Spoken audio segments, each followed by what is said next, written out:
इस कार्यक्रम के पुण्यार्जक हैं Shri Kawari Lal ji, Shri Mahavir ji Patni, RK marble group, Madanganj, Kishangarh, Rajasthan.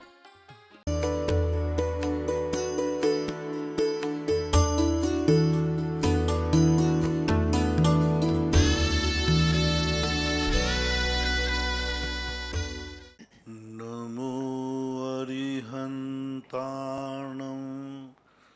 नमो सिद्धाणं नमो आयर्याणं नमो अज्झायाणं नमो लोये सव्यसाहूणम्।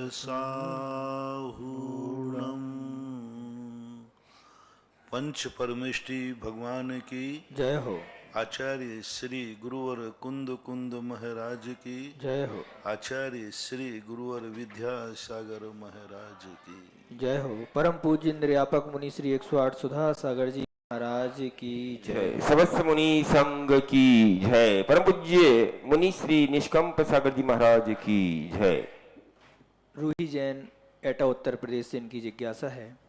महाराज श्री के चरणों में नमोस्तु। महाराज श्री, क्या सम्मेद शिखर जी सिद्ध क्षेत्र का विधान करना सही है या नहीं? क्योंकि उसमें सिद्ध क्षेत्रेभ्यो अर्घम निरूपामिति स्वा कहकर अर्घ चढ़ाए जाते हैं, तो क्या यह अर्घ सिद्ध क्षेत्र को समर्पित होता है या मोक्ष जाने वाले समस्त मुनियों को और सिद्ध भगवान को? कृपया समाधान कर। जैनागम में चैत्य और चैत्यालय दोनों वंदनीय हैं। जहाँ भगवान बैठते हैं वह स्थान भी पूजनीय है। निस्संदेह अपने यहाँ एक पूजनी के अर्थ में आती है।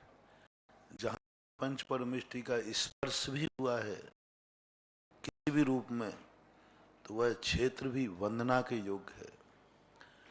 पांचों कल्याणक जहाँ भगवान के होते हैं वे एक तीर्थ के रूप में ही माने जाते हैं। आज ही प्रसंग आया था कि पंच कल्याणक स्थल आदि की वंदना करना, पूजा करना, सपर्या शब्द से प्रयोग किया पूज्यवर वट्टकेर महाराज ने। तो इन पंच कल्याणक आदि स्थलों के लिए भी वंदना का उल्लेख मिलता है। और वो सिद्ध क्षेत्र है जहाँ से भगवान को मोक्ष प्राप्त हुआ, और वह स्थान बिल्कुल बराबर वंदनीय है। स्थान ही वंदनीय है। अपन सम्मेद शिखर में जाते हैं तो वो चरण थोड़ी हैं। चरण जिस माटी को भगवान के चरणों ने छुआ होगा या जिस भूमि पर उनके नख और केश गिरे होंगे वह भूमि तो पूजनी है। इसलिए सम्मेद शिखर का विधान करना, पूजा करना बिल्कुल बराबर ठीक है, कोई बाधा नहीं। क्योंकि अपने यहाँ चैत्य और चैत्यालय दोनों वंदनीय हैं। सिद्ध भगवान और सिद्ध क्षेत्र दोनों वंदना की कोटि में आते हैं। महाराज श्री, जो वर्तमान में समय सारजी विधान आदि होने लगे, क्या वो भी करना उचित है? नहीं, सर्वथा अनुचित है। पूज्य और पूजा कभी एक नहीं हो सकते। पूजा भक्त के द्वारा निर्मित की जाती है और पूज्य जो होता है पूज्य सिंहासन पर बैठता है, पूजा टेबल पर बैठती है। समय सार की पूजा हो सकती है, समय सार पूजा नहीं हो सकता। समय सार के गुणों का अनुवाद हो सकता है, गुणों का अनुवाद हो सकता है, उनके गुण कभी पूजा नहीं बन सकते। जैसे अरहंत भगवान की अपन पूजा कर सकते हैं, वे पूज्य हैं, लेकिन वे पूजा नहीं हो सकते। अरहंत का अपन गुणानुवाद करेंगे, लेकिन अरहंत को ही हम सीधी पूजा की थाली में लाके विराजमान कर लें, कितना बड़ा अपराध है, कितना बड़ा अपराध। समय नहीं है, पूजा नहीं है। बहुत अंतर है पूजा में। पूजनी भगवान की वाणी है और पूजा भक्त की वाणी है। लोगों ने समय सार की हुबहू गाथा को, हाँ, समय सार की गाथा का अपन पूजा कर सकते हैं। समय सार गाथा अपनी पूज्य हो सकती है, उसका गुणानुवाद कर सकते हैं। हुबहू समय सार की गाथा को ज्यों का त्यों रख करके और उसको चरणानुयोग के, कितना बड़ा लोक चरणानुयोग से इतना बड़ा ज्ञानावरणी कर्म का बंध है। समय सार जो है ये द्रव्यानुयोग का ग्रंथ है, बहुत महान ग्रंथ है, पूजनीय ग्रंथ है। उसको डिमोशन करके चरणानुयोग में ला दिया। प्रथमम करणम चरणम द्रव्यम नमः, यानी समय सार द्रव्यानुयोग के ऊपर और ला करके चरणानुयोग को उसने तीसरे नंबर पर लाके रख दिया, डिमोशन कर दिया। तत्वार सूत्र विधान, तत्वार सूत्र की पूजा हो सकती है, हमारे यहाँ चलती है, 10 लाख क्षण पर्व में अपन लोग सब करते हैं, लेकिन तत्वार सूत्र पूजा नहीं हो सकती। मुनिराज की पूजा हो सकती है, लेकिन मुनिराज पूजा नहीं हो सकती, बहुत अंतर है। तत्वार सूत्र विधान, प्रवचन सार विधान, समय सार विधान, ये सब बहुत अनर्थकारी हैं इनके जो विधान। और सबसे बड़ी चीज है समय सार विधान, सामान्य कह दो सिद्ध चक्र मंडल विधान, लेकिन वहां समय सार की गाथाओं को तो मत लाओ। उस समय सार का गुणानुवाद करो जितना करना है। गुणानुवाद करना और समय सार में बहुत अंतर है। जैसे अपन भगवान का गुणानुवाद करते हैं, आप अनंत चतुष्टय के धनी हैं, ये प्रशंसा हो गई। और अनंत चतुष्टय को ही पूजा बना लिया जाए तो पूजा किसकी करोगे? पूज्य और पूजा और पूजक, ये तीनों कदापि एक नहीं हो सकते। जिस दिन ये तीनों एक हो जाएंगे उसी दिन पूज्य पूजक भाव खत्म हो जाएगा।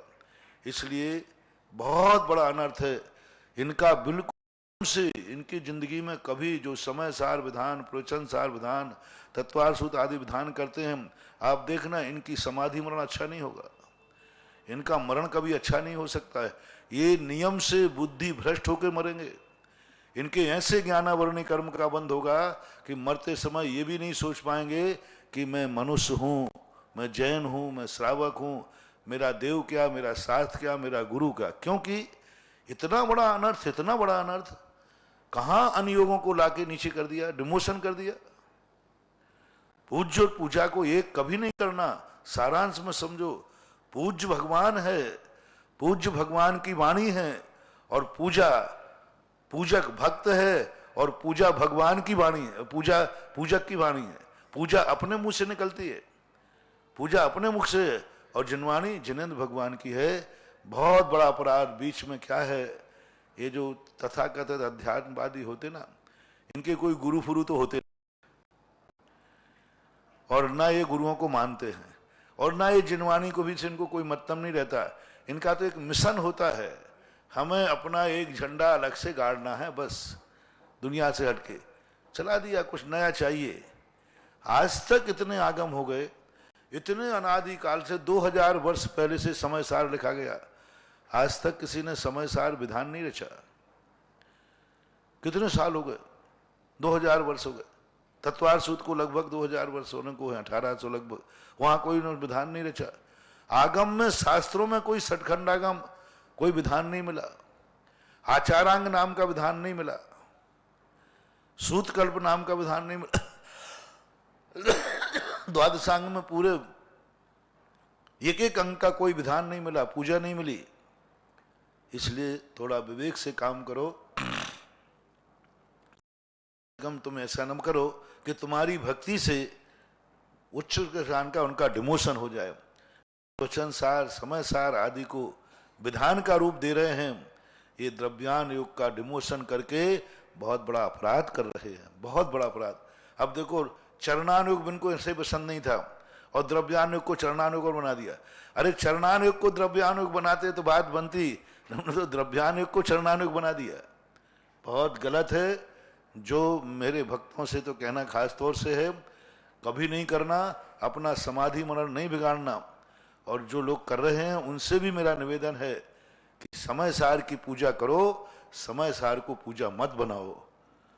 पूजा करो, आराधना करो। मैं भी अर्घ्य चढ़ाता हूं, मैं भी नमस्कार करता हूं समय सार को, लेकिन समय सार पूज्य है, नमस्कार करने योग्य है, नमस्कार नहीं है समय सार।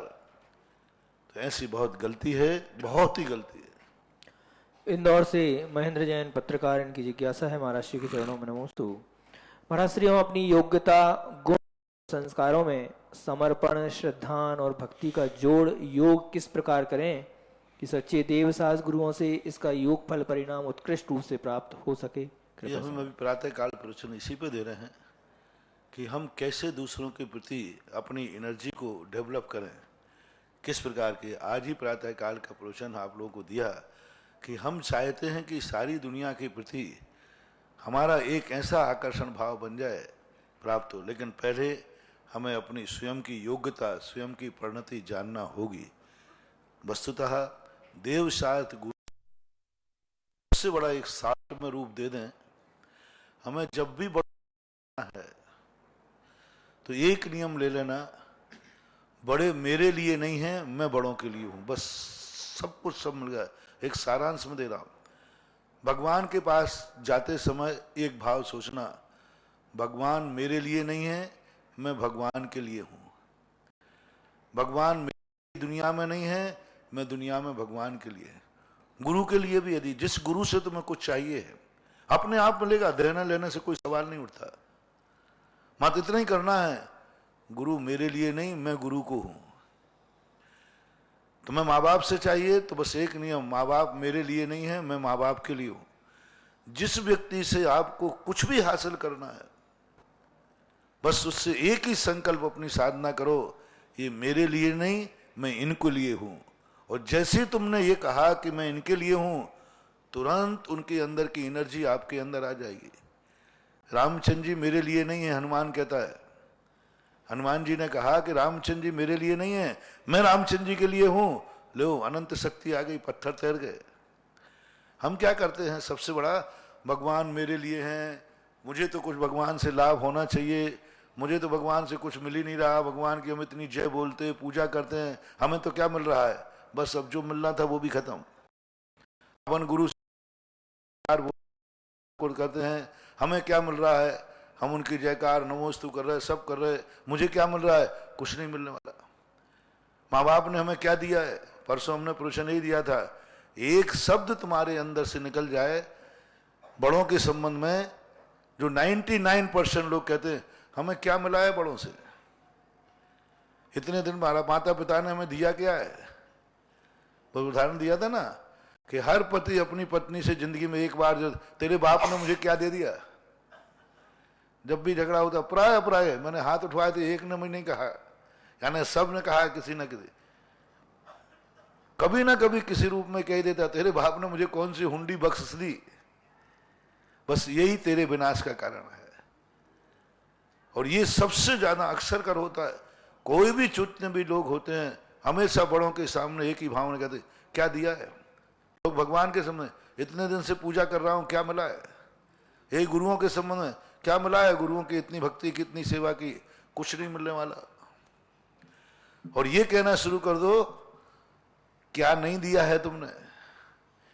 जो कुछ भी मेरे पास है तूने इतना दिया जिस लायक में था भी नहीं।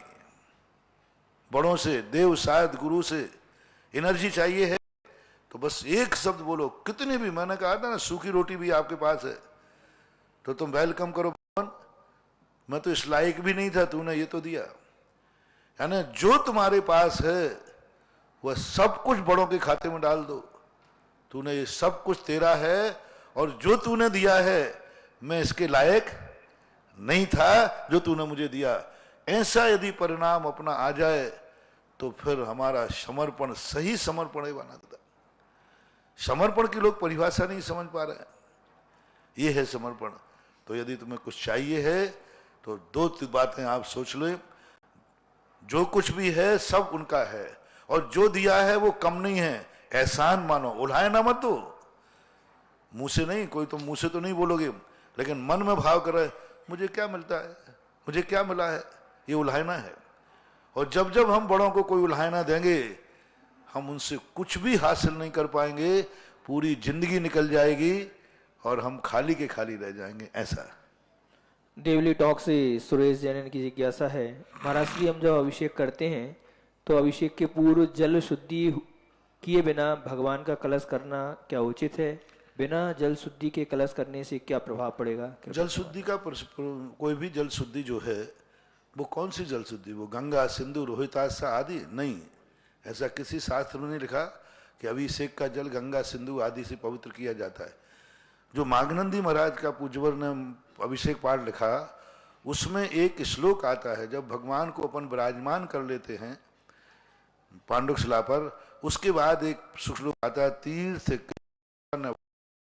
सुरेंद्र क्षीराब्दिवार भरपूर दुग्ध कुंमान।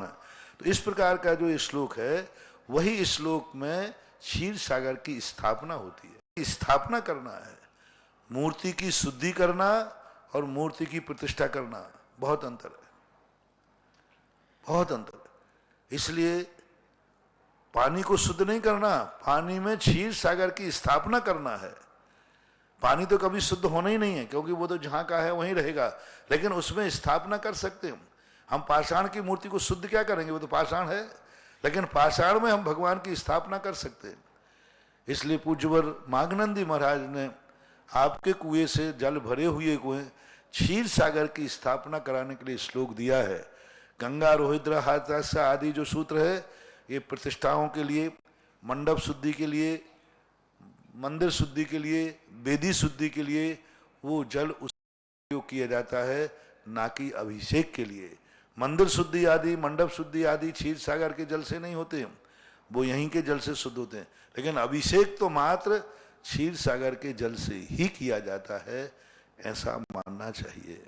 सतना से पवन वंदना जैन की जिज्ञासा है। महाराज श्री के चरणों में नमोस्तु। महाराज श्री केवली भगवान मन वचन काय को सूक्ष्म करते हैं, सूक्ष्म क्रिया प्रतिपाती शुक्ल ध्यान के द्वारा। तो गुरुदेव यहाँ सूक्ष्म से क्या लेना चाहिए, कृपया समाधान। पूज्यवर यतिभस्म महाराज जी ने श्री दयाला जी में इस बात की एक बहुत सुंदर चर्चा की। जब 13वें गुण स्थान में भगवान पहुंचते हैं, तो जब उनके एक अंतर मुहूर्त आयु शेष रहती है, उस समय वो जो आवर्जित करण करते हैं, और आवर्जित करण करके वो अपने बादर जो मन वचन काय की चंचलता थी उसको रोकते हैं। पूरी बादर को खत्म करेंगे, सूक्ष्म मनोयोग को भी वचन खत्म कर देंगे, सूक्ष्म वचन योग को भी खत्म कर देंगे। मात्र सूक्ष्म काय योग में जब एक अंतर मुहूर्त 13वें गुण स्थान का शेष बचता है, उस समय सूक्ष्म काय योग का अर्थ है मात्र सामान स्पंदन हो रहा है, जैसे श्वास प्राण है ना उनका श्वास, तो वो श्वास चलती है। हालांकि उनकी श्वास अपने जैसी नहीं चलती, वो ब्रह्मरंध्र से श्वास लेते हैं, लेकिन जो श्वास लेने पर उनके आत्मा के प्रदेशों का जो परिस्पंदन हो रहा बिल्कुल ना के बराबर, और 9 कर्म वर्गणाएं जो अभी ग्रहण कर रहे हैं, क्योंकि सूक्ष्म काय योग में भी सूक्ष्म काय योग है, लेकिन कर्म वर्गणाएं ग्रहण कर रहे हैं, ईर्यापथ आश्रय हो रहा है।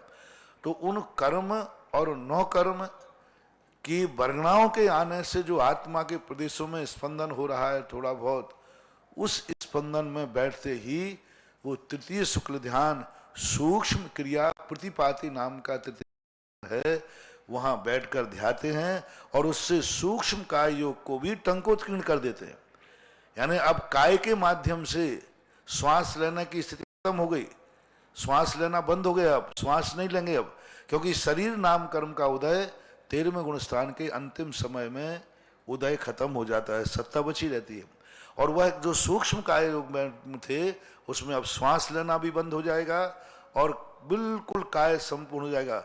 और जैसे ही तीसरा शुक्ल ध्यान होगा तो पूज्यवर यतिभस्म महाराज जी के अनुसार ये जो शरीर है ये किंचित न्यून हो जाएगा, क्योंकि शरीर नाम कर्म के अभाव में फिर 14वें गुण स्थान में नहीं, वहीं पर जाकर के आत्मा के प्रदेश सिकुड़ जाएंगे और 5 ह्रस्व अक्षर उच्चारण प्रमाण 14वें गुण स्थान में वो पहुंचेंगे।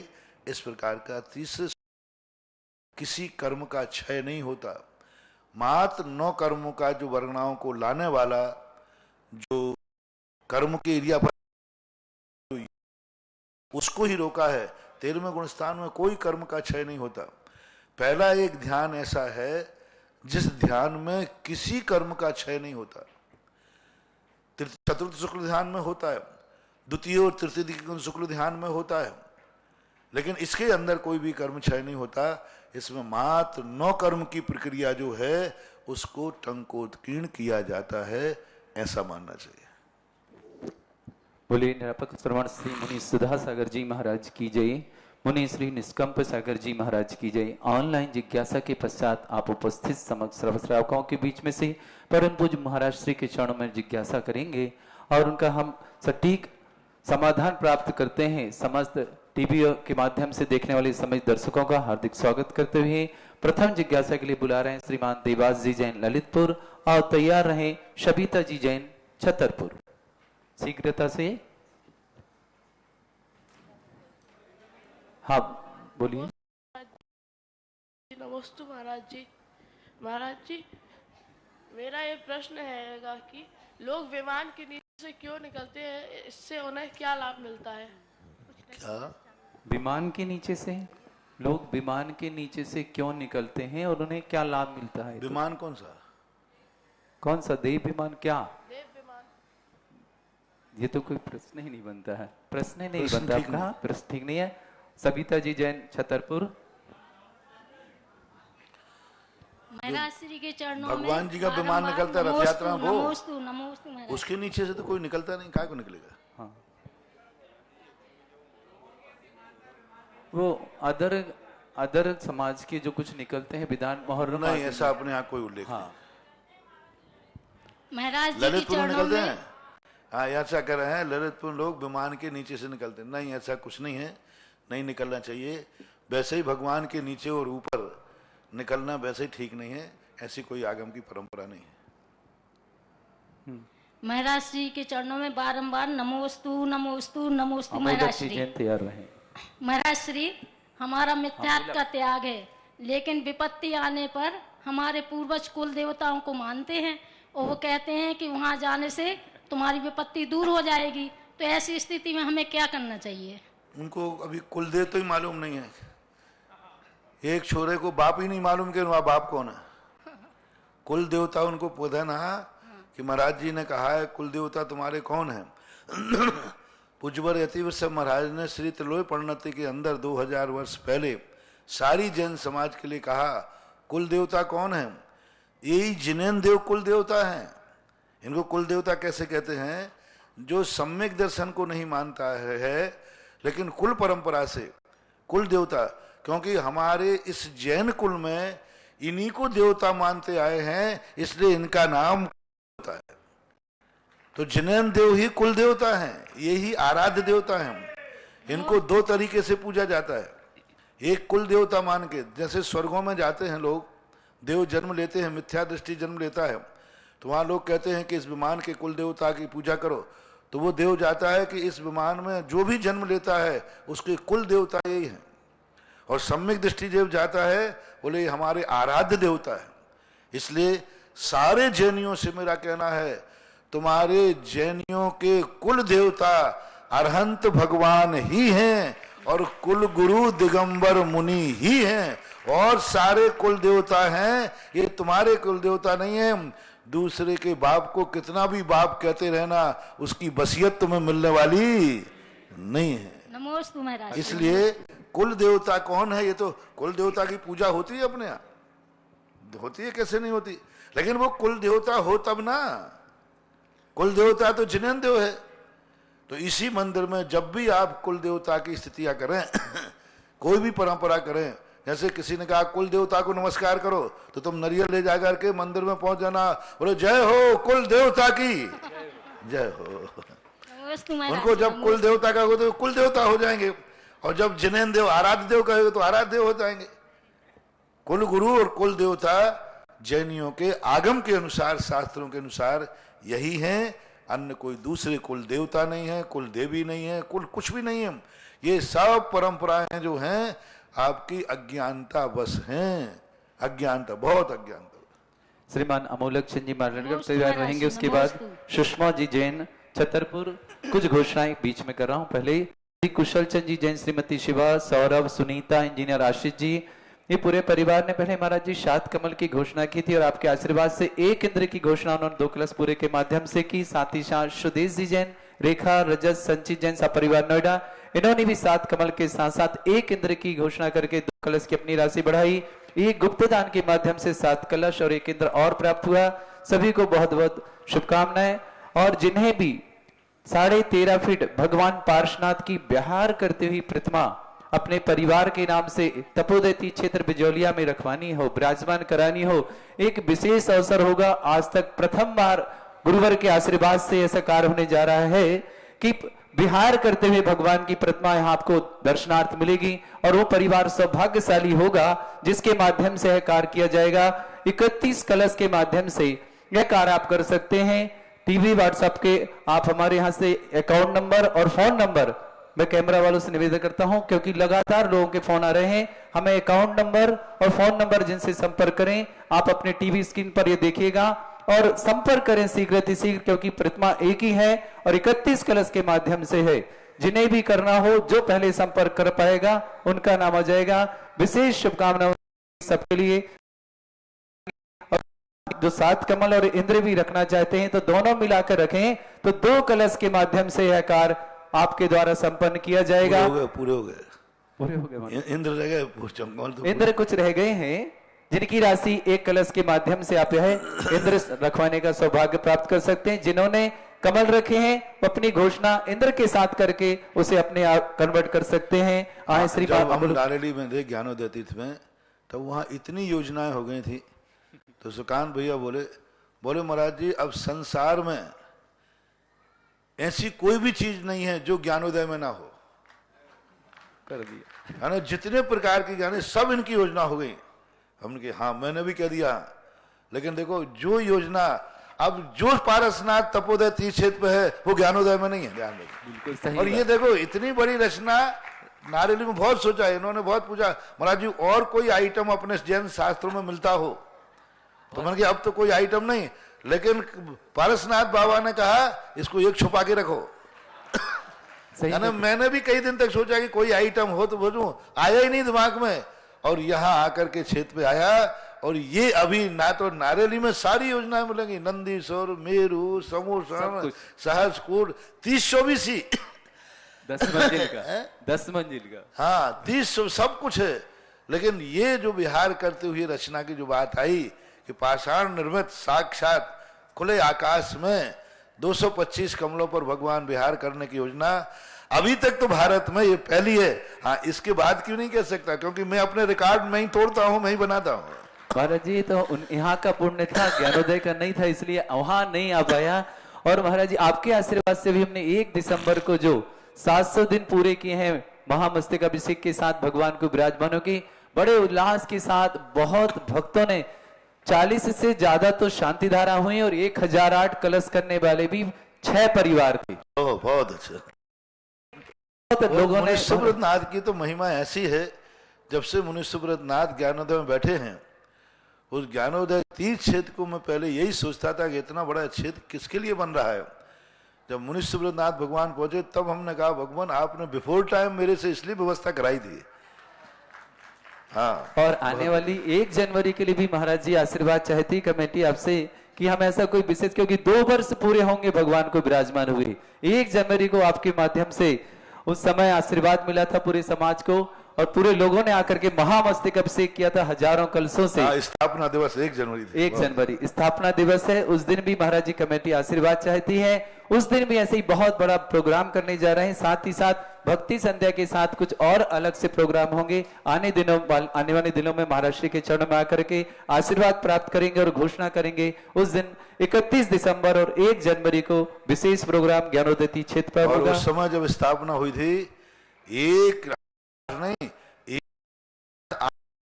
अभिषेक करने का संकल्प हुआ था। अब 1,08,000 कलश बहुत अपने आप में मायना रखते हैं। और वो कितने 2 साल हो गए, 2 साल हो गए। बाकी महाराज जी आशीर्वाद तो 1,08,000 का लिए था, किंतु हमने तो ज्यादा कराए थे, उससे भी 8 दिन वो प्रोग्राम बहुत ऊपर हो गए थे। चलिए अमूल्य चंद जी साहब और तैयार रहेंगे श्रीमती सुषमा जी जैन छतरपुर। मेरे आराध्य गुरुवर निर्यापक श्रमण सुधा सागर महाराज के चरणों में बारंबार नमोस्तु नमोस्तु नमोस्तु। गुरुदेव मेरी जिज्ञासा है, तत्वार्थ सूत्र के रचयिता उमा स्वामी देव हैं, लेकिन उसी में आचार्य गृद्धपक्ष का नाम भी आता है, तो गृद्धपक्ष की भूमिका या गृद्धपक्ष के बारे में कुछ जानना चाहूंगा। उमा स्वामी महाराज के संबंध में ऐसी किंवदंती है कि उनके पास एक बार जब उनके पास एक ऐसी शक्ति थी पूज्यपाद के पास कि पैरों में कि वे आकाश में भी उड़ जाते थे। दूसरी बात ये आती है कि एक बार उनकी पिछी गुम गई, उड़ गई हवा में। उड़ जाने के बाद वो पिछी ऐसे स्थान पर चली गई, मिली ही नहीं। अब किस प्रकार के पंखों से, मयूर पंख वहाँ थे नहीं, तो वहीं बाजू में गिद्ध के पंख पड़े हुए थे। तो गिद्ध के पंख इतने मुलायम होते, हमारा कोई मयूर पंख से कोई लेना देना नहीं है, हमारा रहता है मुलायम पंख होना चाहिए। मनुष्य के बाल बहुत कठोर होते हैं, चुभते हैं, तो मयूर से भी ज्यादा बारीक अहिंसक, मतलब वो जीवों को बचाने में समर्थ गिद्ध के पक्षियों के पंख होते हैं। आपने देखा होगा पक्षियों के पंख बहुत मुलायम होते हैं, छोटे छोटे। वो तो हम इसलिए नहीं ले पाते उनको क्योंकि वो इतने छोटे हैं कि 2-3 बार लगाने पे ही वो सारे खत्म हो जाए, छोटे छोटे बार। लेकिन विपत्ति काले क्या करें, तो वहां उनके पास वहां गिद्ध के पंख पड़े हुए थे। उन पंखों को लेकर के उन्होंने अपने कुछ तक मयूर नहीं अपना कार्य चलाया, तो उस समय उनको गिद्ध पृच्छाचार्य नाम पड़ गया। जैसे अभी अपने महाराज थे ना विद्यानंद जी महाराज, अब उन्होंने श्वेत पिच्छी मिल गई मयूर की तो श्वेत पृच्छाचार्य हो गए। तो ऐसे ही तो गिद्ध के पंख भी अपन हम लोग ले सकते हैं क्योंकि वो बहुत मुलायम होते हैं, जीवों का बहुत परिवार, लेकिन वो ज्यादा दिन चलते नहीं हैं, जल्दी घिस जाते हैं। इसलिए मयूर पंख के पंखों में झालर लंबी होती है, बड़ी होती है, इसलिए उनका नाम गिद्ध पिच्छाचार्य। 2 आचार्यों के नाम गिद्ध पिच्छाचार्य हैं। पुजवर कुंदकुंद भगवान को भी गिद्ध पिच्छाचार्य कहते हैं। उनके संबंध में भी यही है कि देवता इनको एक बार आकाश मार्ग से विदेह क्षेत्र ले जा रहे थे, तो रास्ते में उनकी आंत जो पिछी थी वो हवा में उड़ गई, तो मुनि महाराज बिना पिछी के अधिकतम 7 कदम चल सकते हैं बस। अशोक जी जैन सागर और तैयार रहेंगे श्रीमती श्रद्धा जी जैन ठग बिजौलिया। मुनि श्री के चरणों में त्रैवार नमस्तु। महाराज श्री, हमारी एक जिज्ञासा है कि अभी नेमावर में वात्सल्य मिलन हुआ, जिसे लोगों ने प्रत्यक्ष में और लाखों लोगों ने टीवी के माध्यम से देखा। इसके माध्यम से लोगों के इस दृश्य को देखने में अश्रुधारा बहने लगी। तो महाराज जी, हमारे लोगों के परिणामों में क्या विशुद्धि आई और हम लोगों को ऐसे दृश्य देखने से क्या फल मिला, जिज्ञासा का समाधान कीजिए महाराज जी। नमस्ते। जैसा दृश्य देखो वैसा अपने जीवन में घटित करो, यही इसका फल है कि ऐसा जीवन में घटित करो। मैं भी मुनि बन करके गुरु से ऐसा मिलन कब करूंगा, ऐसी भावना भाया करो। वंदे तद्गुण लब्धे। श्रीमती सिद्धा जी जैन बिजौलिया और तैयार रहेंगे दिलीप जी जैन छतरपुर। नमोस्तु महाराज जी, नमोस्तु नमोस्तु। महाराज जी, बहुत सी जगह देखने में आता है कि सुपार्श्वनाथ की प्रतिमा पे फण होते हैं, तो महाराज जी सुपार्श्वनाथ की प्रतिमा पे फण क्यों होते हैं?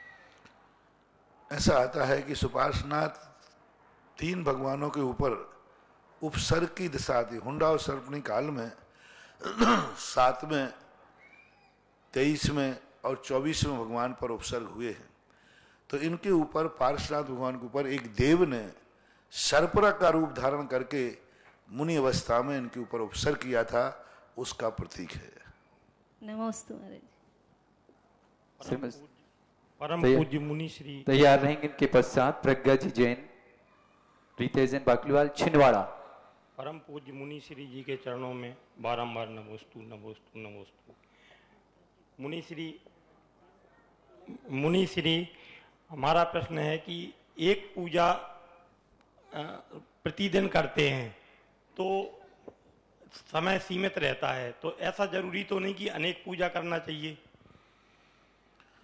देखो, जितनी अपनी शक्ति हो उतनी करना चाहिए। भोजन और पूजाएं अपनी जठराग्नि के अनुसार की जाती हैं। जितनी अच्छी पूजा करो उतना अच्छा है। नहीं टाइम है तो जितने कम में चले उतने में चलाओ, प्रमाद मत करो।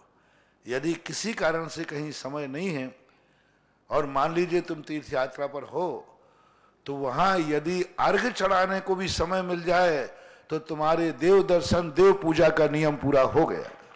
मान लो किसी का पूजन का नियम है और यात्रा पे जा रहा है और बिना पूजन के भोजन नहीं करता, मात्र गाड़ी रुकी है 5 मिनट के लिए कि तुम जाकर के मात्र दर्शन करके अर्घ चढ़ा सकते हो, तो अर्घ के आचार्य कहते हैं वो अर्घ चढ़ा दिया तो उसके पूजा का नियम पूरा हो गया। अब यह बात मैंने छूट दी तीर्थ यात्रा पर गाड़ी को 5 मिनट है। फिर लोगों ने अच्छा, ये महाराज जी ने बहुत अच्छा कह दिया, अपना प्रतिदिन मंदिर में ऐसे ही किया करूंगा, अर्घ चढ़ाया और भाग गया। हाँ, तो आवश्यकता के अनुसार पूजाएं जब जैसा मन लगे टाइम हो वैसा कर लेना चाहिए। और जब मजबूरी है, समय नहीं है, तो जितना छोटे में करो उतने छोटे में। कई बार इतने छोटे में पूजन हो जाती है, जैसे चौके में महाराज की, टाइम नहीं है, जल्दी निकलना है कहीं, तो प्रमाद नहीं करो। प्रमाद करोगे तो दोष है, नहीं तो जितना करो उतना ठीक है। प्रज्ञा जी जैन छिंदवाड़ा तैयार रहेंगे। बीरेंद्र जी जैन टोनी, ज्ञानोदय प्रभारी गौशाला। प्रज्ञा जी नहीं है, चलिए। प्रियम जी जैन दमोह तैयार रहेंगे इनके पश्चात। बीरेंद्र जी लीजिए माइक, जल्दी करें। प्रियम जी दमोह तैयार रहेंगे इनके पश्चात। परम पूज्य मुनिश्री के चरणों में बारंबार नमोस्तु। मुनिश्री, हमने ऐसा क्या पुण्य किया है कि आप जैसे गुरुवर मिले और परम पूज्य आचार्य श्री जैसे भगवान मिले। अब इस जन्म में हम ऐसा क्या पुण्य करें कि आप जैसे गुरु अगले जन्म में फिर मिले और आचार्य भगवान जैसे गुरु मिले। किसी भी वस्तु को जब हमें चाहिए पड़ता है तो हमें सबसे पहले तो उसका मूल्यांकन आंकना पड़ता है, उनकी आज्ञा को पालन करने में कितने समर्थ हैं और उनकी भावनाओं के अनुसार हम अपने जीवन को कितना ढालते हैं। आज कहा था या कल कहा था, मैंने कहा आज ही शायद कहा था, जिस व्यक्ति ने मेरे को आशीर्वाद दिया है, जिंदगी में कोई ऐसा कार्य मत करना जिससे उनको ये महसूस हो जाए मैंने इसको आशीर्वाद देके गलती की। जिस माँ बाप ने जन्म दिया है और जन्म देते समय भी बहुत खुश हुए हैं, जिंदगी में ऐसा काम नहीं हो जाए कि उनको रहना पड़े कि मैंने जन्म देकर गलती की है। ऐसे लोगों के लिए अपने जीवन में सबसे बड़ा, गुरु को सबसे बड़ा एक ही एहसास होता है कि गुरु को पाकर के जितना हमें गर्व होता है, हम भी जिंदगी में ऐसा कुछ करें कि मेरे ऊपर गुरु को भी गर्व हो कि मैंने इसको आशीर्वाद देके, दीक्षा दे करके, बस जैसे अपन को गुरु मिल जाए ना तो एक गर्व होता है कि मुझे बहुत गर्व है कि ऐसे गुरु मिले। बस प्रयास ऐसा करें कि गुरु के मन में भी ये ऐसा भाव आ जाए कि मैंने कितना पुण्य किया जो ऐसे भक्त और शिष्य मिले। और यह आचरण हमारे जीवन में यदि होता है तो यही सबसे बड़ी गुरु उपलब्धि का महत्व हो जाता है। प्रियम जी जैन दमोह और तैयार रहेंगे उसके बाद श्रीमान विकास जी जैन ललितपुर। महाराज जी के चरणों में बारंबार नमोस्तु नमोस्तु नमोस्तु। महाराज जी, मेरा प्रश्न ये है कि मंदिर जी में प्रवेश करते समय मंदिर जी द्वार के पैर पड़ने चाहिए या नहीं? पढ़ना चाहिए, क्योंकि चैत्यालय भी वंदनीय है। अभी 9 देवताओं में कल परसों भी प्रश्न आया था कि पहले लोग मंदिर में प्रवेश करते थे, देवी को छूते थे।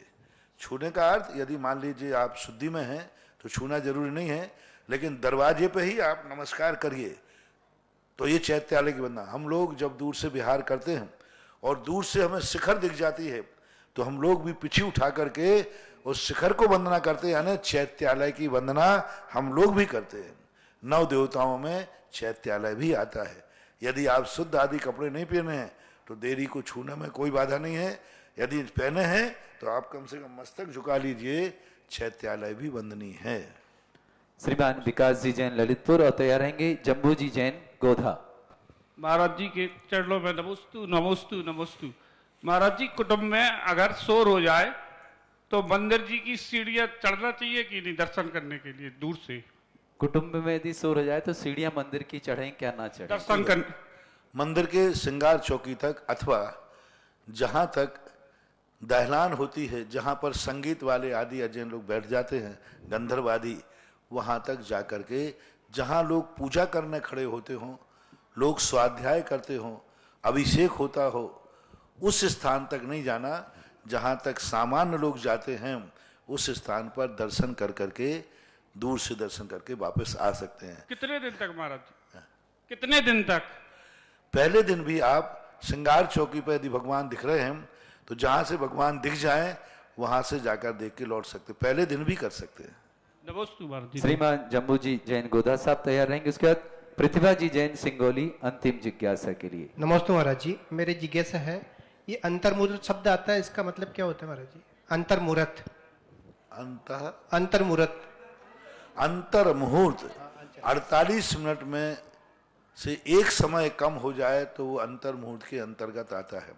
आपको समझाने के लिए 48 मिनट में 1 सेकंड भी कम है तो अंतर मुहूर्त होता है 48 मिनट का, और 48 मिनट के अंदर जितना भी समय है वो सब अंतर मुहूर्त के अंतर्गत आता है। इसे इतने भेद मान लें आप समझने के लिए, 48 मिनट में जितने सेकंड हैं उतने अंतर मुहूर्त होते हैं 48 मिनट के अंदर, ऐसा मान लेते हैं। नमस्ते महाराज। श्रीमती प्रतिभा जी जैन सिंगोली और यानी राजीव जी जैन संघी,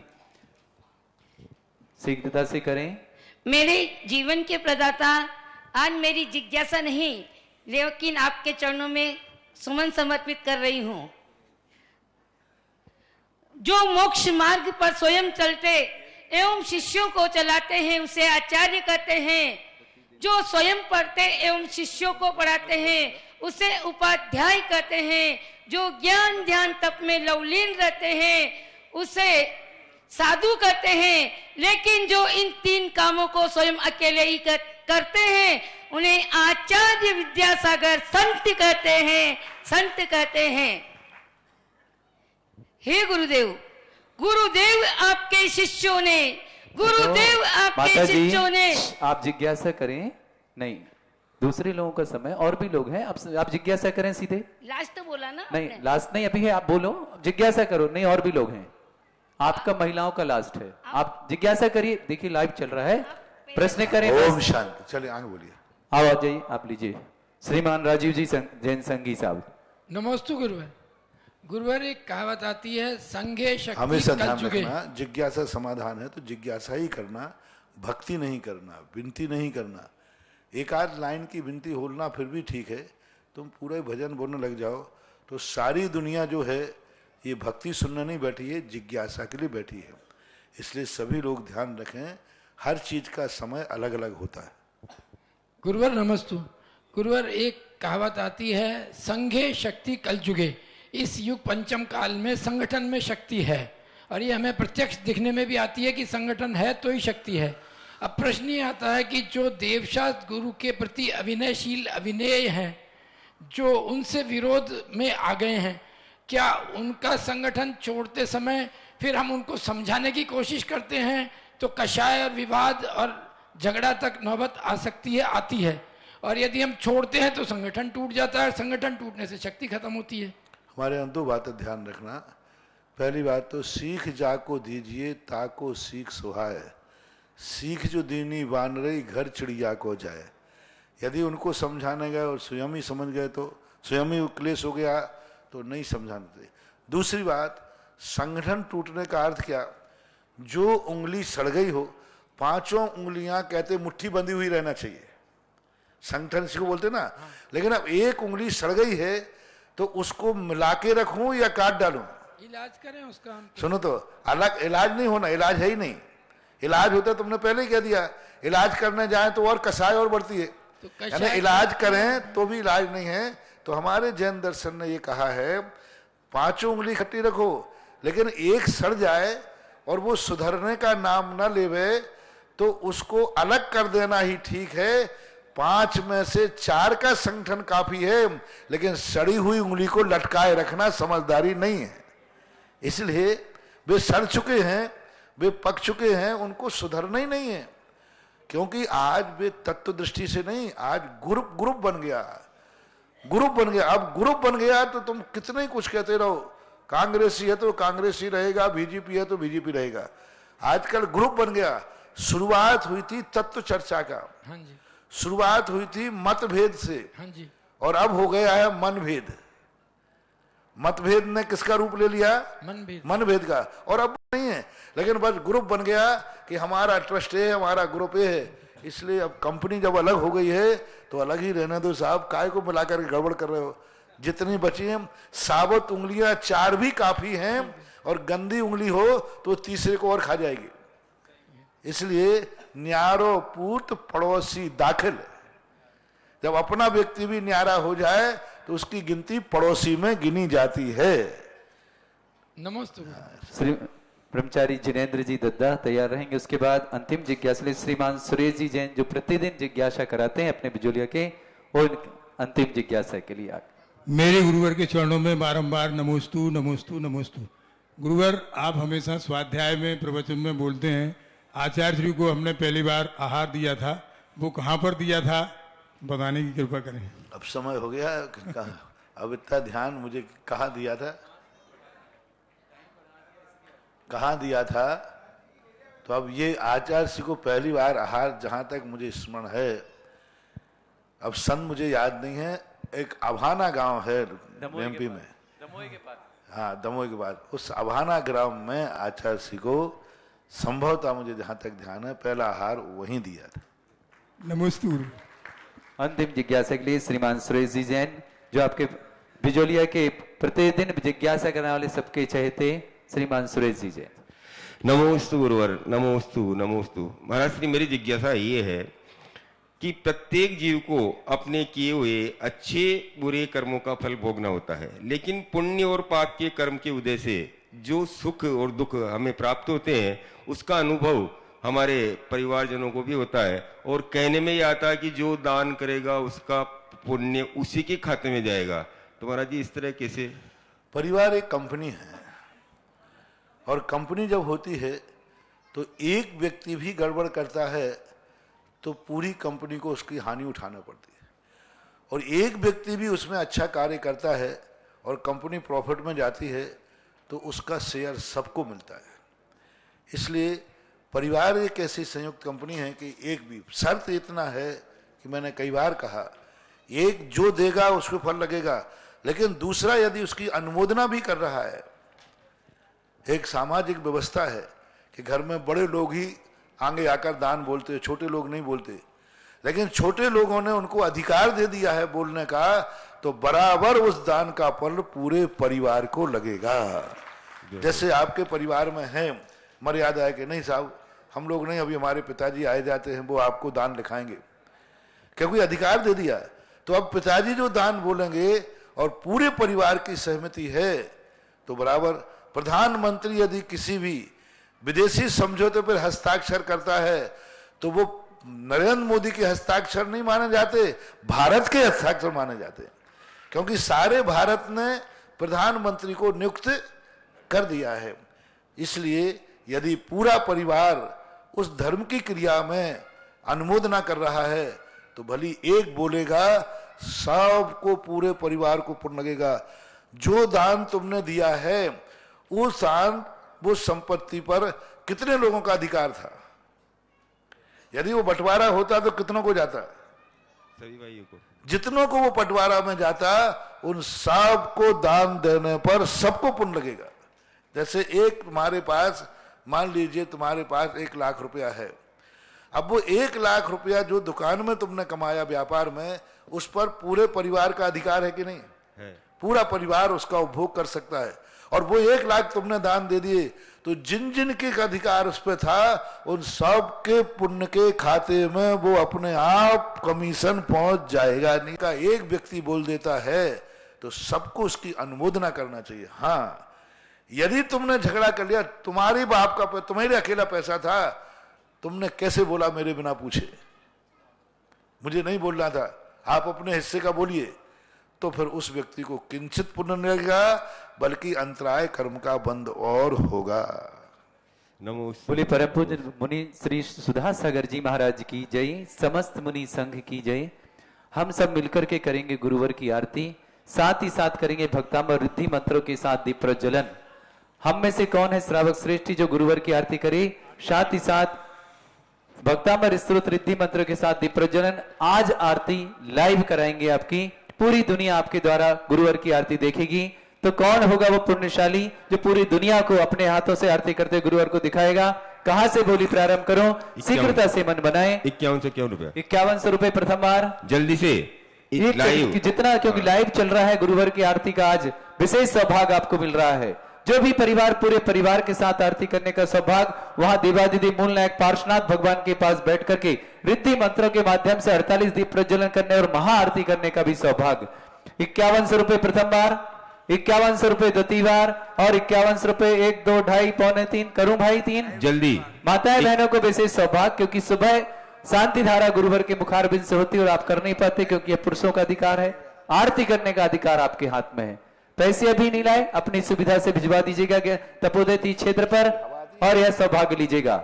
51 रुपए प्रथम बार, 51 रुपए द्वितीय बार और 51 रुपए है कि नहीं? और मान भाव का भाव जल्दी से, किसी की भावना बन रही हो जल्दी से। लाइव जिनवाणी चैनल पर अभी आरती दिखाई जा रही है, तो जिनकी भावना हो जल्दी से 51 से 51 रुपया, 1, 51, 51, 2, 51, 51, 2.5, 2.5, 51, 51 रुपया, 1, 2, 2.5, 3.5 छोड़ रहा हूँ। ऐसा मौका फिर नहीं आएगा।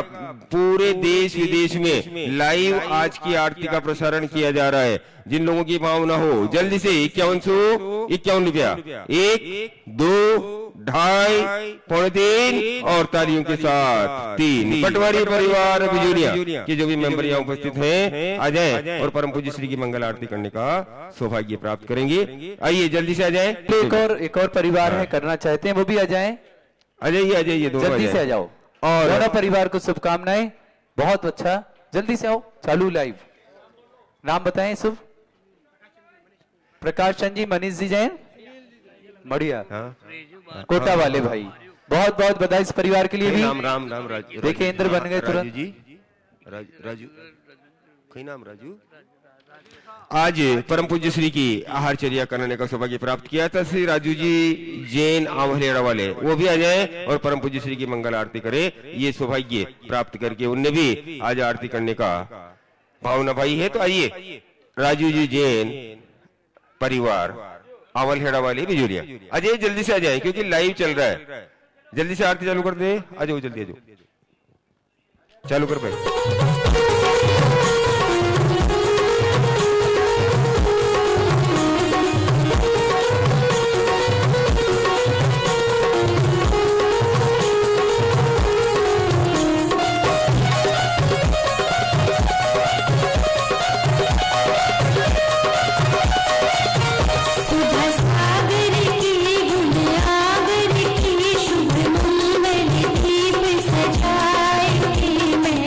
आज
इस कार्यक्रम के पुण्यार्जक थे श्री कवरी लाल जी, श्री महावीर जी पाटनी, आर के मार्बल ग्रुप, मदनगंज, किशनगढ़, राजस्थान।